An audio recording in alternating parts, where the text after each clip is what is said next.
Baik,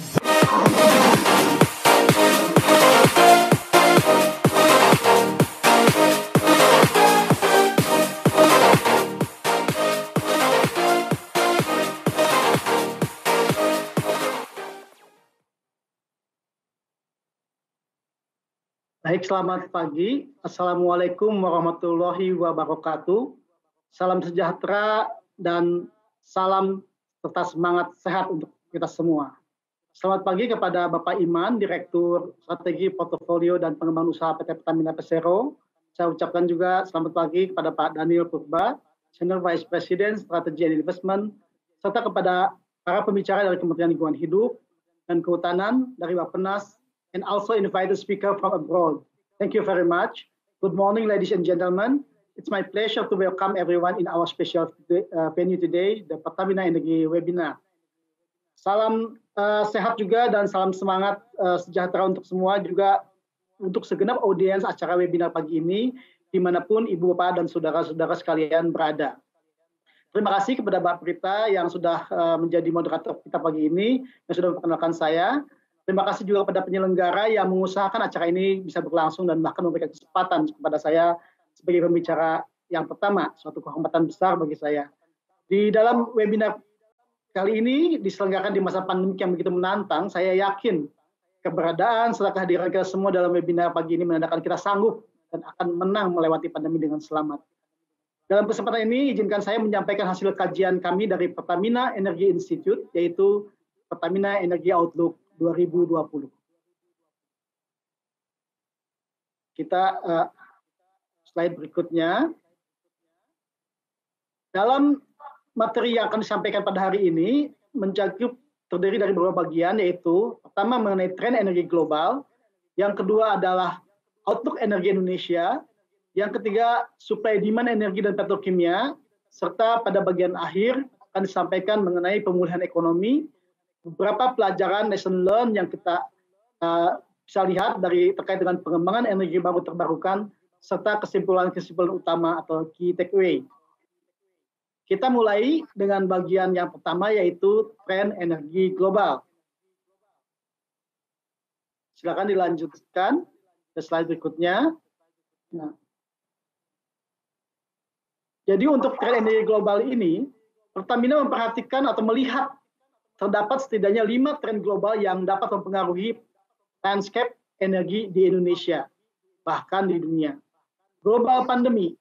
Kita ketahui bahwa saat ini kita mengalami resesi global dan banyak negara yang memberikan stimulus untuk pemulihan ekonomi. Stimulus ini juga diharapkan dapat menolong iklim investasi dan ekonomi, serta pada akhirnya konsumsi energi.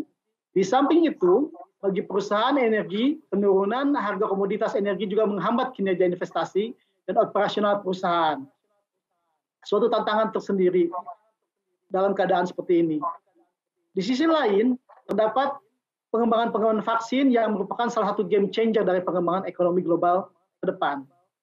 Kita juga melihat bahwa kendaraan listrik akan masif seiring dengan penurunan harga baterai pack dan komitmen negara utama seperti China, Jepang, dan Uni Eropa, termasuk juga Amerika Serikat, untuk meningkatkan penjualan kendaraan bermotor listrik melalui pemberian insentif yang dilakukan di negara masing-masing.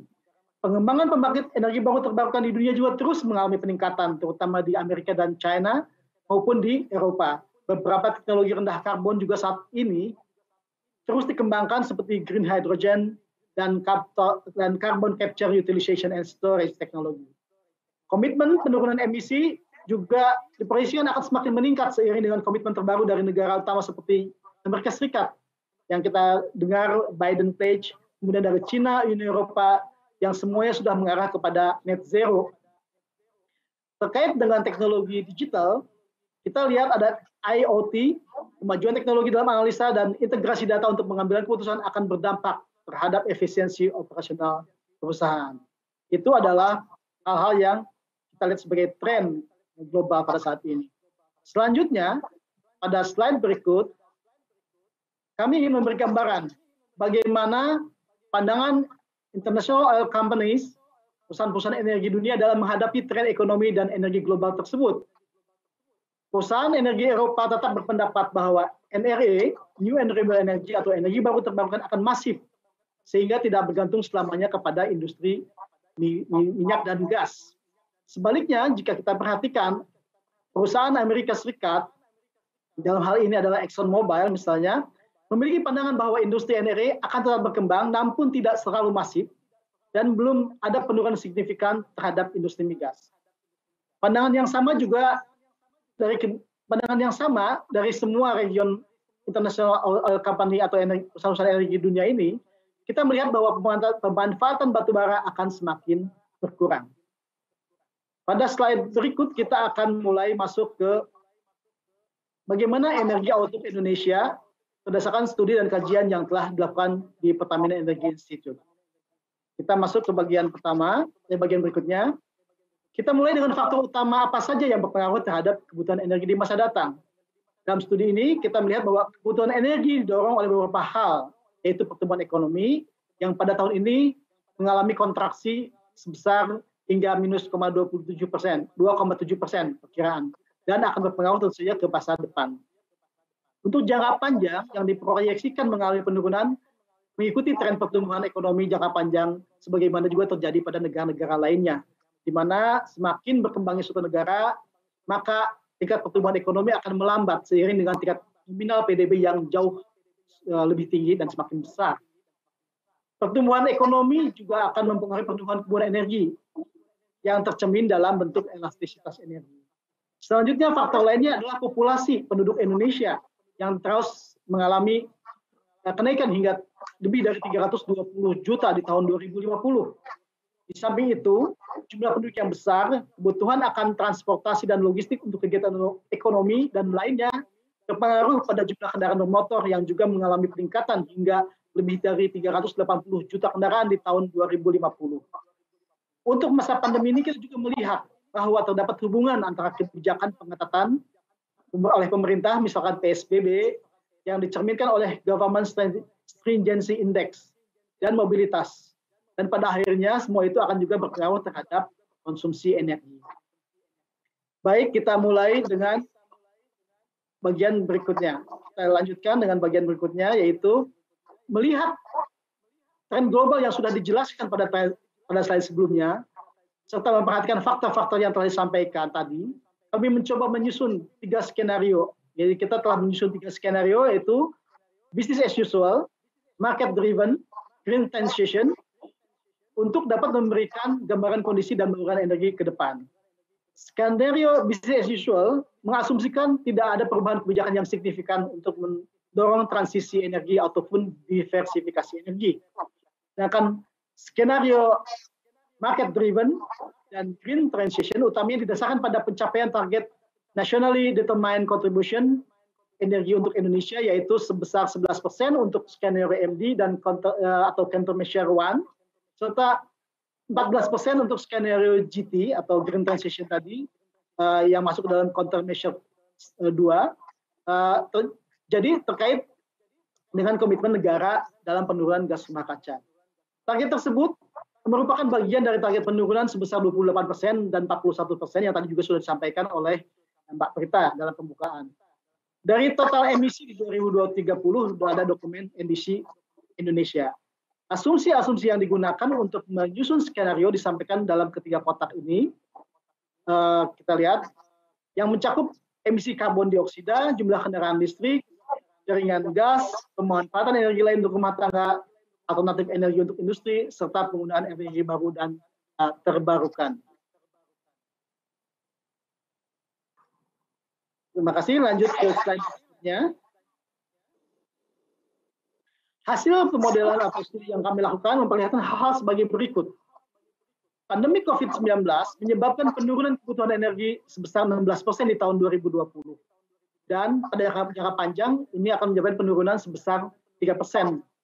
Kebutuhan energi primer terus meningkat dengan pertumbuhan sekitar 3% per tahun. Tetapi recovery kebutuhan energi diperkirakan paling cepat terjadi pada tahun 2022. Pada bagian tengah kita lihat bahwa pada tahun 2030 bahwa energi primer, energi baru terbarukan, apabila dengan adanya dukungan kebijakan energi, kebijakan paling sedikit dapat berpotensi mencapai 16%.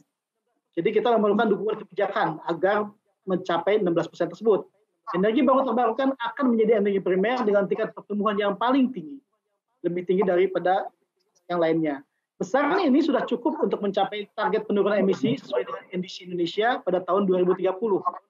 Meskipun demikian, sekali lagi, memerlukan dukungan disrupsi lainnya yang terkait dengan energi seperti pertumbuhan kendaraan bermotor listrik, penggunaan biofuel, maupun pemanfaatan gas alam.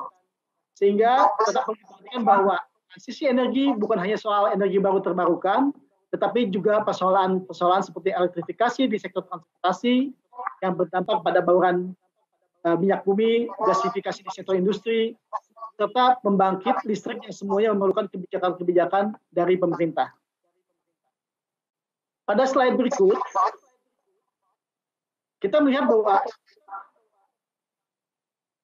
dalam era elektrifikasi atau transisi energi, maka kebutuhan energi primer di pembangkit listrik akan semakin besar.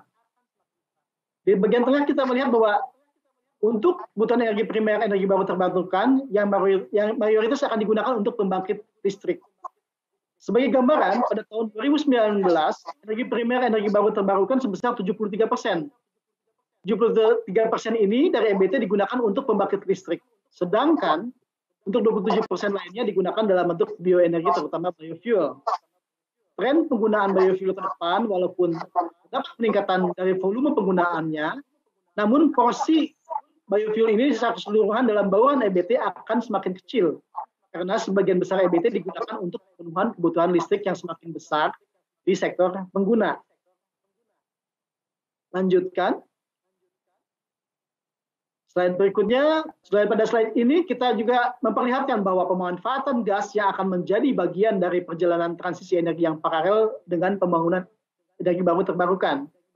Hal ini juga akan tampak dengan akan meningkatnya pemanfaatan di rumah tangga dalam bentuk intensifikasi jaringan gas kota.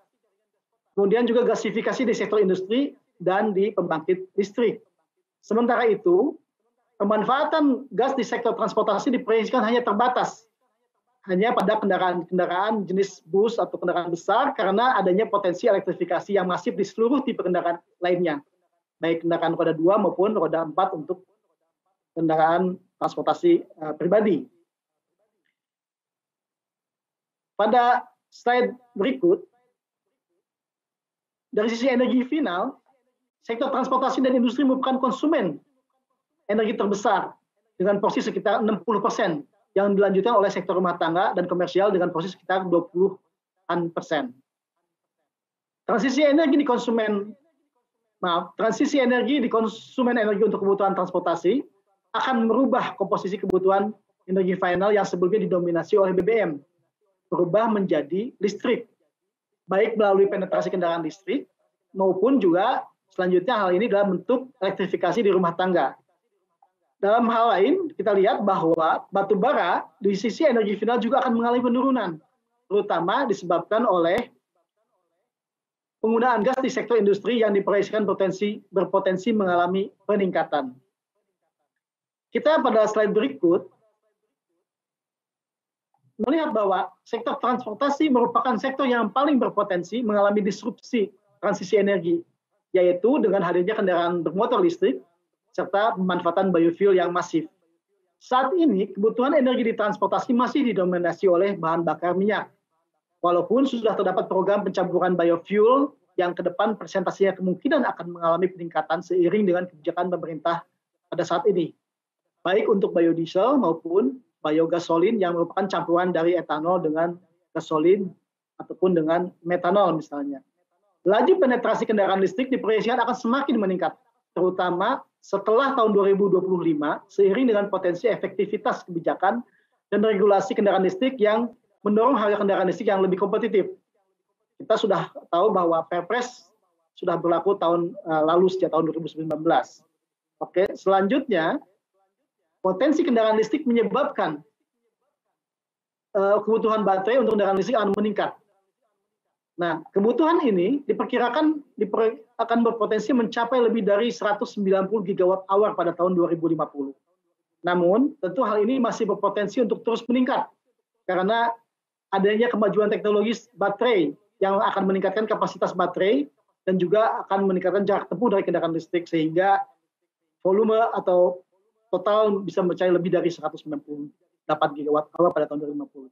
Saat ini kita tahu bahwa telah dibentuk Indonesia Battery Holding yang terdiri dari beberapa BUMN yaitu Pertamina, MindID, serta PLN untuk mengantisipasi permintaan baterai kendaraan listrik baik di dalam negeri maupun di luar negeri. Indonesia Battery Holding itu telah merencanakan pembangunan manufacture baterai dengan kapasitas sampai 140 gigawatt hour yang akan beroperasi di tahun 2029 diperkirakan. Di mana IBH ini juga bergerak mulai dari industri hulu sampai ke industri yang hilir. Kita pada slide berikut, ini adalah kebutuhan energi di sektor industri yang mayoritas adalah dari batu bara dan gas dengan porsi sekitar 70% dan 80% pada seluruh skenario. Potensi perubahan struktur kebutuhan energi di sektor industri dapat didorong melalui fuel switching dari batu bara ke gas dan atau ke listrik seiring dengan adanya kebijakan seperti regulasi harga gas yang lebih mencerminkan aspek komersial pengguna gas. Kemudian juga kebutuhan petrokimia diproyeksikan akan terus meningkat sebesar 3% per tahun yang didominasi oleh kebutuhan akan olefin yaitu polyethylene dan polypropylen yang mencapai sekitar 70% dari total kebutuhan petrokimia domestik. Di sisi lain ada kebutuhan petrokimia lain yaitu tipe aromatics, parasilen, benzen dan lainnya yang memiliki pangsa pasar sekitar 15% dari kebutuhan petrokimia di Indonesia. Berikutnya disampaikan di sini adalah kebutuhan energi di sektor rumah tangga dan komersial yang didominasi oleh listrik dan LPG. Terdapat potensi diversifikasi pengguna energi di rumah tangga ke jaringan gas, ke DME ini adalah dimethyl ether, serta penggunaan kompor induksi. Diversifikasi energi tersebut diinisiasi karena adanya potensi kenaikan impor LPG. Sehingga dalam rangka mengurangi risiko transaksi berjalan, diperlukan langkah-langkah untuk mengurangi impor tersebut. Yang salah satunya adalah memanfaatkan sumber energi domestik seperti jaringan gas dan DME yang terdapat dalam skenario market driven.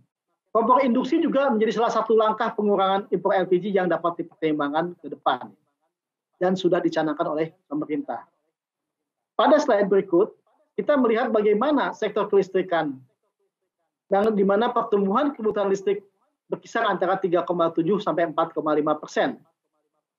Terdapat perlambatan kebutuhan listrik yang juga merupakan dampak dari pandemi jangka panjang, dengan potensi kapasitas terpasang mencapai lebih dari 268 gigawatt di tahun 2050 pada skenario Green Transition.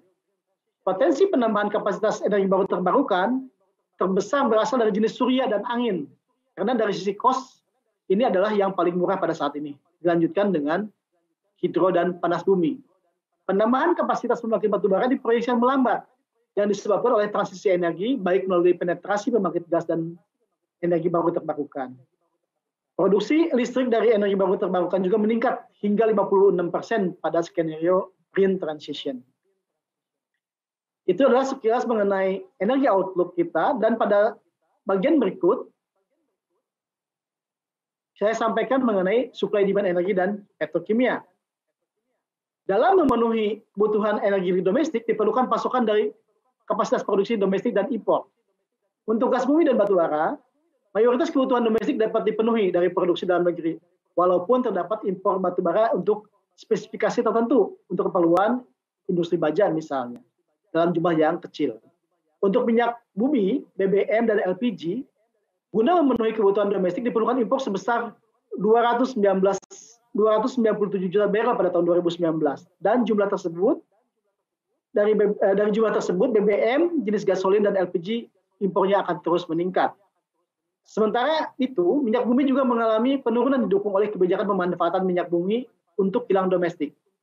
Serta BBM jenis gas oil juga mengalami penurunan karena program pencampuran biodiesel yang tadi sudah disampaikan sebelumnya. Kita lihat bagaimana usaha-usaha yang telah dilakukan Pertamina, yang sedang dilakukan oleh Pertamina dalam mengurangi impor BBM dan LPG. Pertamina merencanakan pengembangan kapasitas kilang, baik melalui program RDMP maupun juga grassroots refinery. Kapasitas kilang diharapkan dapat meningkat dari saat ini sekitar 1 juta barrel per day menjadi 1,8 juta barrel per day. Produksi produk kilang juga akan meningkat dari 750.000 barrel per day menjadi 1,5 juta barrel per day.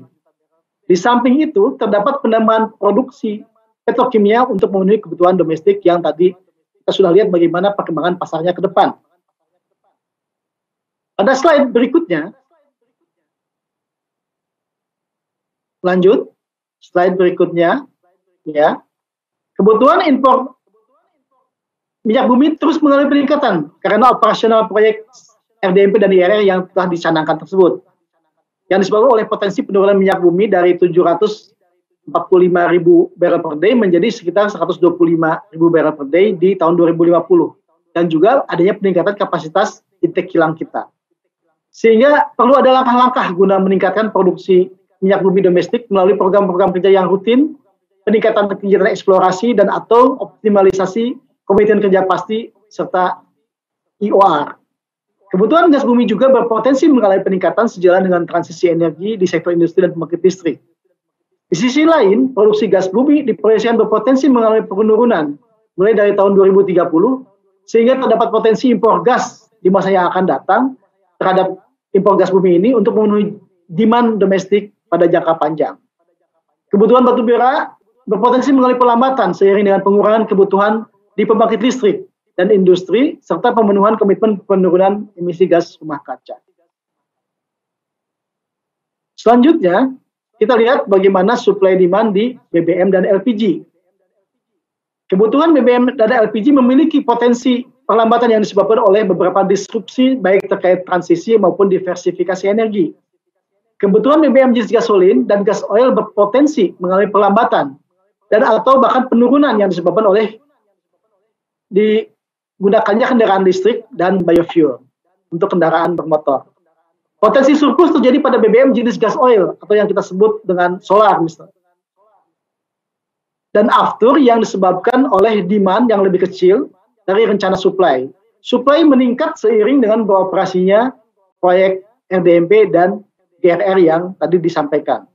Memperhatikan adanya potensi surplus pada BBM jenis gas oil dan after, maka produksi gas oil dan after dapat didorong ke arah konversi ke gasolin ataupun ke arah produk-produk petrokimia yang potensial untuk memenuhi kebutuhan di dalam negeri.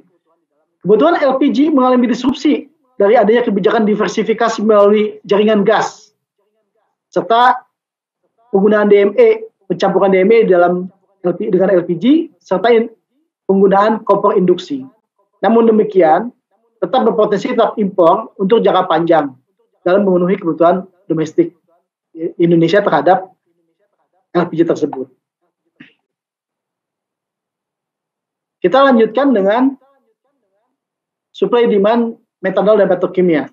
Kebutuhan metanol pada saat ini sebagian besar digunakan untuk produksi biodiesel atau fatty acid methyl ester.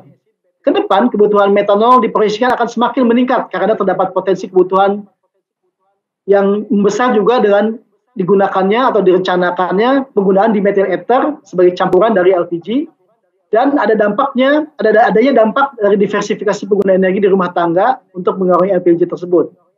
Dari sisi supply, kapasitas produksi diproyeksikan mencapai 23 juta ton, yang 76% akan berasal dari perusahaan batubara yang melakukan hilirisasi di bidang batubara. Kebutuhan petrokimia semakin meningkat hingga 2050 dengan kebutuhan petrokimia terbesar berasal dari polietilen, polipropilen, dan jenis aromatik sebagaimana tadi sudah disampaikan. Terdapat potensi surplus produk petrokimia apabila penambahan produksi petrokimia berjalan sesuai dengan rencana, baik milik Pertamina maupun swasta. Namun potensi defisitnya tetap terjadi setelah tahun 2040. Pada bagian akhir, kita akan melihat bagaimana perkembangan pemilihan ekonomi ke depan, serta pelajaran, serta kesimpulan-kesimpulan yang bisa kita lihat dari pengembangan EBT saat ini. Kita lihat slide berikutnya, perkembangan terakhir terkait dengan indikator pertumbuhan ekonomi memperlihatkan tren yang positif. Kita menggembirakan bahwa pada chart di sebelah kiri kita melihat bahwa dapat disimpulkan terdapat angka positivitas yang masih cukup tinggi, yang mencapai lebih dari 13% pada bulan Oktober. Yang nilai tersebut setara hampir 3% lebih tinggi dari standar WHO yang sebesar 5%. Jadi ini menjadi perhatian buat kita semua. Sedangkan tren indikator dalam indikator keyakinan konsumen, kemudian indikator ketersediaan lapangan kerja, serta Purchasing Manager Index sejak akhir kuartal 2 maupun kuartal 3 2020 menunjukkan optimisme terhadap pertumbuhan ekonomi ke depan. Maka diharapkan ekonomi Indonesia itu akan segera bangkit, tentunya dengan memperhatikan tadi aspek-aspek kesehatan. Dan diharapkan dengan adanya vaksin, yang kita baru juga mendapat kabarnya bahwa beberapa vaksin sudah mulai masuk ke Indonesia, akan terjadi diharapkan perubahan yang signifikan ke arah yang jauh lebih baik lagi. Secara global, pada slide berikutnya, proses pengembangan vaksin berjalan baik dengan vaksin dari beberapa perusahaan yang sudah mencapai efektivitas yang cukup tinggi. Ada yang 90%, ada yang lebih dari 94%, meskipun WHO sendiri mempersyaratkan lebih rendah dari itu, sekitar 50-60%. Kita juga mengetahui bahwa pemerintah telah melakukan pengadaan vaksin dari berbagai negara. Dari konsensus proyeksi pertumbuhan ekonomi global dan nasional menunjukkan optimisme yang baik, menjadi kabar baik buat kita di tahun 2021, bahwa tetapi recovery secara menyeluruh terjadi, recovery baru sekitar tahun 2020, di mana recovery ini mencapai tingkat pertumbuhan ekonomi sebagaimana 2020 pada tahun 2022. Pada slide berikut, beberapa pelajaran yang kita lihat juga bahwa untuk keberhasilan transisi energi, kita dapat melihat benchmark atau pembandingan terhadap situasi dan kebijakan regulasi di Eropa. Eropa merupakan salah satu region yang paling memiliki komitmen terhadap transisi energi dan penurunan emisi. Kebijakan pengembangan energi baru terbarukan, mereka introduksi pertama kali dengan menggunakan feed-in tarif untuk mendorong pengembangan pasar domestik sebagai acuan. Kemudian, kebijakan regulasi terkait emisi juga menjadi salah satu cara guna mendorong energi transisi.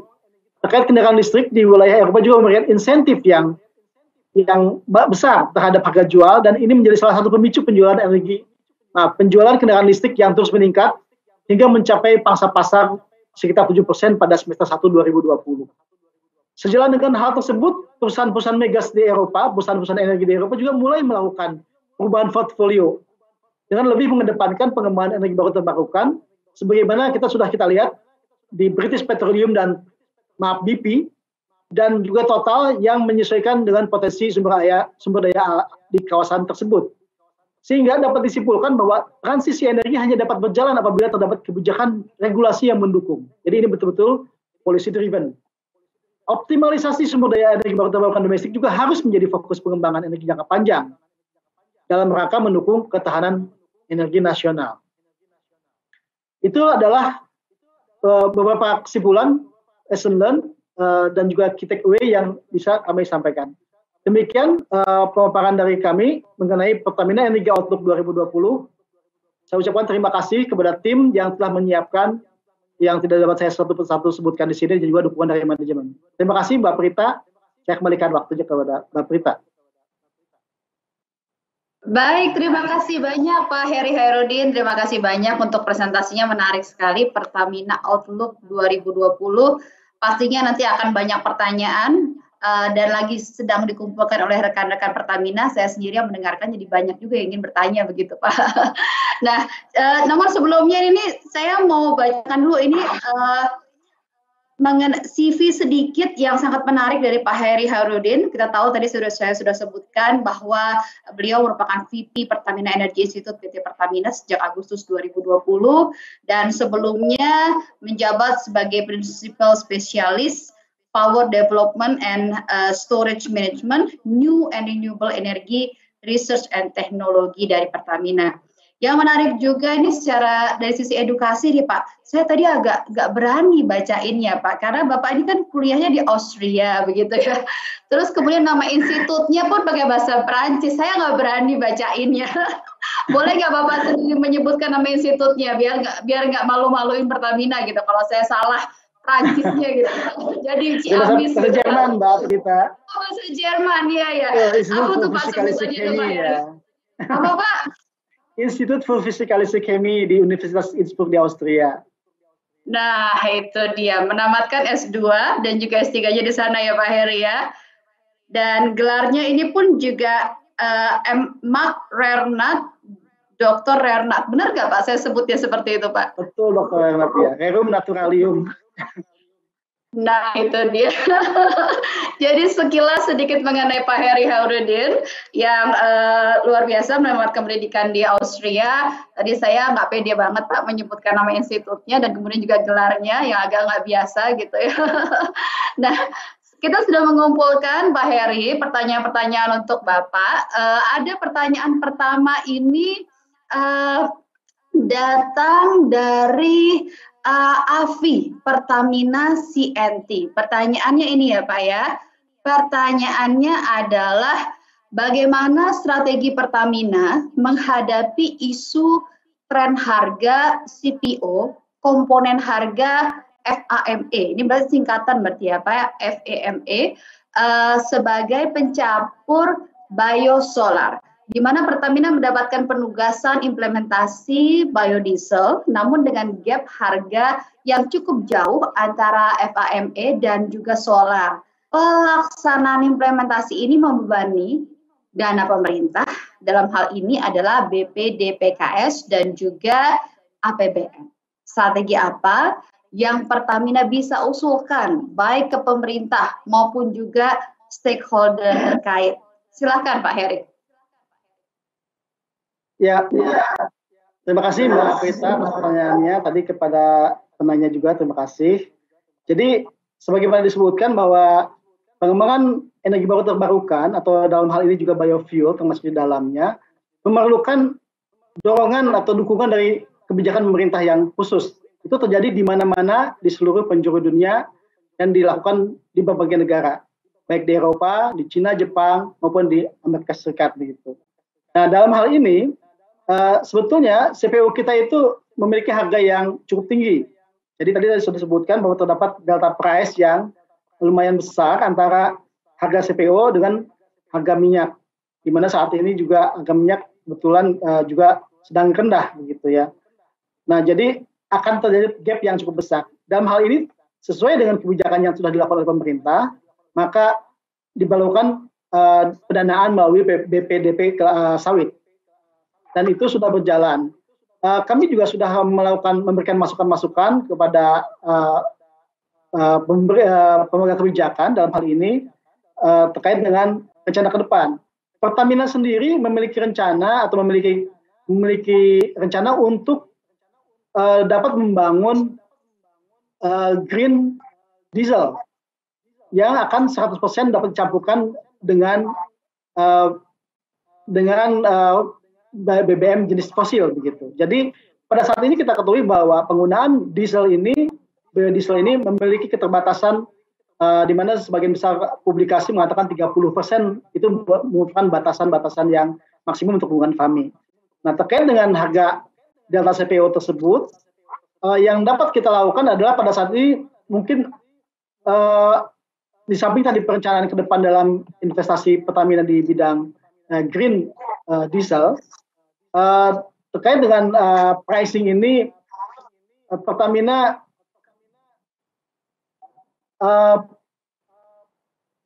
mendapat penugasan. Jadi ini adalah penugasan dari pemerintah sehingga gap tersebut dipenuhi oleh pemerintah melalui APBN. Nah, strategi apa ke depannya kita akan usulkan berupa satu misalkan ini adalah beban penugasan.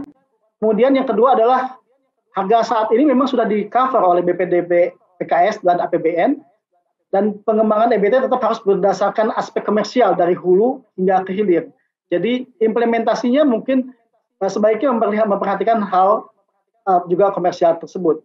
Dan kita juga tahu bahwa kontribusi dari minyak sawit ini dalam neraca pembayaran Indonesia itu sangat bagus, sangat besar, dan menguntungkan begitu. Mungkin itu juga diperlukan pertimbangan-pertimbangan oleh pemerintah. Demikian jawaban yang dapat saya sampaikan. Baik Pak, Ada pertanyaan lagi nih Pak, dari Andalusia Lemigas. Pertanyaannya adalah, apakah ke depan akan berbisnis listrik juga ini Pertamina? Dan bagaimana strategi bisnisnya, di mana pemain lama listrik ini kan PLN ya Pak ya? Nah, bagaimana silakan Pak? Baik, terima kasih Bu Andalusia dari Lemigas untuk pertanyaannya. Jadi Pertamina itu bukan akan, tetapi sudah sejak lama berbisnis listrik. Bahkan pembangkit listrik yang pertama yang menggunakan tenaga geotermal adalah dimiliki oleh Pertamina sejak tahun 80-an, 84 atau 87 mungkin ininya. Jadi ini bukan bisnis yang baru buat Pertamina. Bahkan Pertamina juga memiliki subholding khusus yang menangani sesuai dengan namanya tadi Power PPI, PT Pertamina Power Indonesia, yang juga berbisnis dalam pembangkitan listrik. Nanti akan dipaparkan oleh Ibu Direktur Strategi dan Pengembangan Ibu Erni pada sesi berikutnya. Jadi bisnis listrik bukan suatu hal yang baru buat Pertamina, dan Pertamina berkomitmen untuk ikut serta dalam bisnis ini, dalam energi baru terbarukan terutama, sejalan dengan komitmen pemerintah juga, komitmen negara Indonesia dalam tadi CD tadi untuk dalam pengurangan gas rumah kaca. Jadi di samping itu, Pertamina juga tadi sudah disampaikan terlibat dalam berperan serta dalam pengembangan bisnis baterai di Indonesia. Jadi ekosistem baterai di Indonesia dikembangkan bersama-sama dari hulu ke hilir bersama dengan Main ID, yaitu holding dari industri tambang dan mining tambang dan mineral, serta PLN. Jadi Pertamina berada di dalam bisnis ini, begitu. Itu mungkin jawaban yang bisa saya sampaikan. Jadi dengan cara kita terlibat bersama dengan PLN, sebetulnya kita bersama-sama bergerak dalam hal ini. Karena diperlukan suatu komitmen yang sangat besar dan memerlukan investasi yang sangat besar juga agar bisa masuk ke dalam bisnis listrik yang dari energi terbarukan yang merupakan dari transisi energi ini.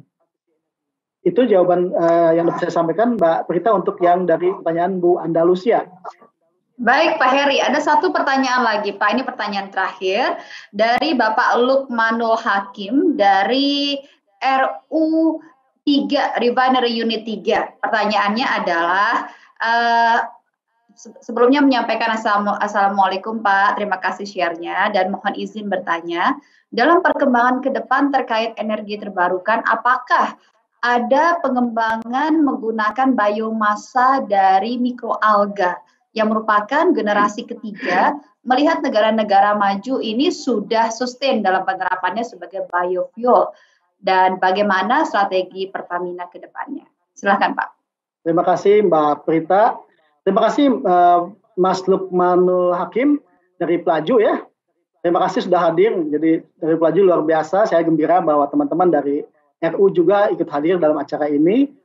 Waalaikumsalam warahmatullahi wabarakatuh. Kalau kita melihat mengenai pengembangan biomasa dari mikroalga, kegiatan yang sudah dilakukan oleh Pertamina sebenarnya sudah jauh cukup lebih lama lagi. Jadi lebih dari 5 tahun yang lalu, pengembangan di dalam hal ini sudah dilakukan di Pertamina. Jadi kita punya fasilitas riset pengembangan di Pulau Gadung yang berada sekarang di bawah Senior Vice President Innovation and New Ventures. Di sana dilakukan pengembangan bioalga tersebut. Yang tentu saja untuk implementasinya sekali lagi dalam hal ini memerlukan berbagai macam persyaratan-persyaratan lanjut, baik dari sisi keekonomian terutama, kemudian juga adalah kebijakan-kebijakan yang mendukung. Dari sisi lainnya, biomasa yang mungkin digunakan bisa dimanfaatkan untuk kedepannya adalah misalnya biomasa dari limbah CPO begitu. Itu pun sudah mulai dilakukan pengkajiannya, penelitiannya, dan pengembangannya. Tetapi untuk kembali lagi untuk masuk ke bisnis begitu, semua itu akan melihat keekonomian dan juga bagaimana dukungan-dukungan dari sisi kebijakan dan juga kebutuhan-kebutuhan yang ada di Indonesia ini sendiri. Jadi kalau kita lihat bahwa Pertamina sudah komitmen dan memasukkan semua itu juga dalam rencana jangka panjang perusahaan kita ini. Begitu Mbak Prita, mudah-mudahan itu menjawab. Baik, terima kasih banyak Pak Heri Harudin untuk kemudian pemaparannya mengenai Pertamina Outlook yang tentunya ini menjadi satu fondasi untuk kemudian memancing diskusi kita ke depan. Terima kasih sekali lagi, kita berikan apresiasi untuk Bapak Heri Harudin, VP Pertamina Energy Institute. Terima kasih Pak. Terima kasih Mbak Prita, terima kasih semua teman-teman.